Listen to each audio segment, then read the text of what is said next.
Lisa, perhaps if I can come to you first. Yet another desperately sad case of a baby dying at the hands of its mother. Yet again, professionals failed to intervene. It's a very tragic story, and as you saw from your piece there, both the child and the mother were known to lots of services, some of whom had some concerns, but it was the failure to put the pieces together and to act quickly enough that failed to save his life. And Annie, how can this keep happening? Because Callum was seen by local health workers, by his GP, by a children's centre. He had scratches and bruising on his body.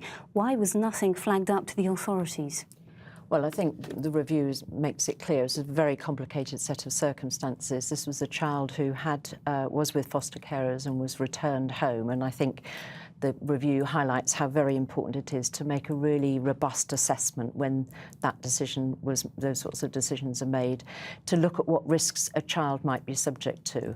And then subsequent to that, when a number of other agencies were involved, it highlighted the importance of all professionals having that eye to the possibility that sometimes scratches or bruises could well have a neglect or a non-accidental injury basis, and that if there are any concerns like that, then they must be followed up and the information has to be shared across all agencies. OK, Annie, well, sadly, this isn't an isolated case. There have been a number of babies and small children who've lost their lives at the hands of their mother or their father. We can remind ourselves of a few cases. Of course, who could forget 17-month-old baby Peter Connolly? He died in 2007 after more than 8 months of abuse by his mother, her boyfriend and his brother. Haringey services failed to protect him on that one. 2-year-old Callum Wilson, he died at the hands of his mother in 2011. Various professionals in Birmingham missed opportunities to intervene. And then, of course, 4-year-old Daniel Pelker, he died in Coventry in March 2012. He was beaten and starved by his mother and her partner.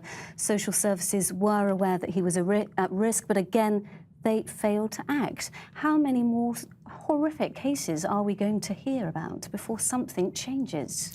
Well, I think a lot has changed over the last 5 or 10 years, and more changes are in process in terms of making sure that social workers, but also other professionals, teachers, GPs, health visitors, do have the skills, the knowledge and the ability to act when necessary. But Lisa, the system isn't working, is it? What needs to change? Well, our concern is that child protection services, social workers, are under enormous pressure. We describe it now as an emergency service. OK, where's this pressure coming from? What is it that's causing this pressure? Lack of money? It's partly unmet need. There's a lot more children who need support than are getting it. But also, thankfully, awareness about these cases have caused more people to come forward with concerns. But social workers are buckling under the pressure of their caseloads. What we need to see is far better opportunities to prevent abuse from happening in the first place, to ensure that children... How can you do that? Well, I think those workers we saw in your piece, the children's centres workers, the GPs, it could be primary school teachers, it could be citizens like you and I, who have a concern about a child or feel that there might be a need to support a family, must take action. They need to look for support at the earliest possible opportunity and not sit back and wait for social work. Those procedures are already in place, are they not? But still, children are slipping through the net. People aren't following the procedures that are already in place. I think that certainly wasn't something that happened in this case in Windsor. I would agree with what Lisa's just said about the importance of early help. It's also about making sure that people are working with the most vulnerable of children, children like Callum, also are working in situations where they are well supported, well supervised. They have that opportunity to take stock of what's happening, because these are very difficult and often very finely balanced decisions that people are making. It is about professionals sharing information together, but it's also about people feeling confident about their own judgments and being able to take difficult decisions when that's required.